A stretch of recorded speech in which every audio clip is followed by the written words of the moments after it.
అండి, welcome to లక్ష్మితో సరదాగా. చాలా సింపుల్గా అండ్ టేస్టీగా మింట్ రైస్ ఎలా చేయాలో చూద్దాము. మా పెరట్లో పండించిన పుదీనా అండి ఇది. మన ఇంట్లో పువ్వులు పూసిన, కాయలు కాసిన, ఆకుకూరలు పండిన ఏదైనా ఎంత తక్కువైనా సరే అది మనకి ఎంతో ఆనందాన్ని ఇస్తుంది కదా. ఇప్పుడు నేను ఈరోజు 2 గ్లాసుల బియ్యానికి మింట్ రైస్ చేద్దాం అనుకుంటున్నాను. అందుకు సరిపడా కోసుకుంటున్నాను పుదీనాని. నేను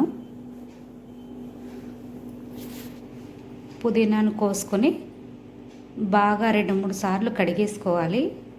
కడిగేసుకొని స్ట్రైనర్లో వేసి వదిలేస్తే కాసేపటికి నీళ్లు వాడిపోతాయి.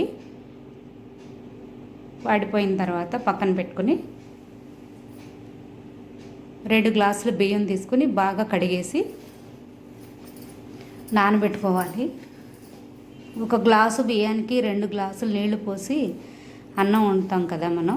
అలా కాకుండా ఇక్కడ 2 గ్లాసుల బియ్యానికి 3.5 గ్లాసులు మాత్రమే నీళ్లు తీసుకున్నాను. ఎక్కువ నీళ్లు తీసుకుంటే పొడి పొడిలాడుతూ రాదు మింట్ రైస్. దానికి కావాల్సినవి ఏంటంటే కొంచెం ఒక 6 లవంగాలు, కొద్దిగా జీడిపప్పు, 1 అంగుళన్నర చిన్న ముక్క దాల్చిన చెక్క, మింటు, సరిపడా సాల్టు, అంతే. ఇంకేం తీసుకోలేదు.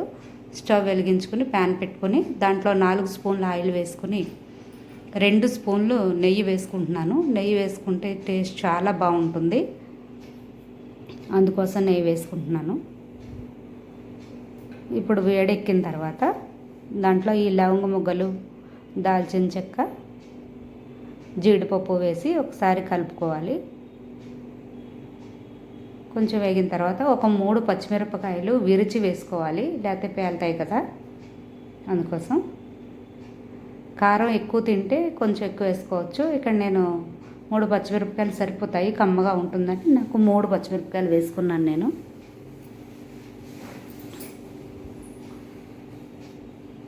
ఇవి కలుపుకొని ఒకసారి ఇందులోనే మింట్ వేసేసుకోవాలి.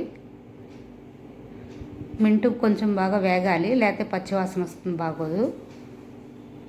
మింటు వేగిన తర్వాత ఒక ప్లేట్లోకి తీసేసుకొని కొంచెం చల్లారనివ్వాలి. ఈ లోపల అదే ప్యాన్లో మనం నానబెట్టి ఉంచుకున్న బియ్యం నీళ్ళతో సహా వేసేసుకోవాలి.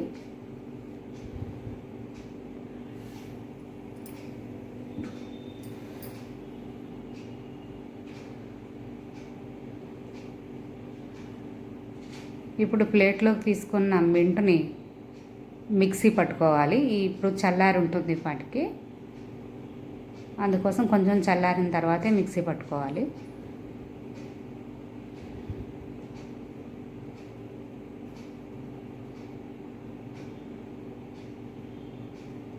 ఇది పేస్ట్ చేసుకునే లోపల బియ్యం ఉడకడం ప్రారంభమవుతాయి. అప్పుడు ఆ పేస్ట్ని ఈ బియ్యంలో కలిపేసుకోవాలి. పొయ్యి మీద ఉన్న ఉడుకుతూ ఉన్న అన్నంలో కలిపేసుకోవాలి. సరిపడ ఉప్పు కూడా వేసేసుకోవాలి అందులోనే.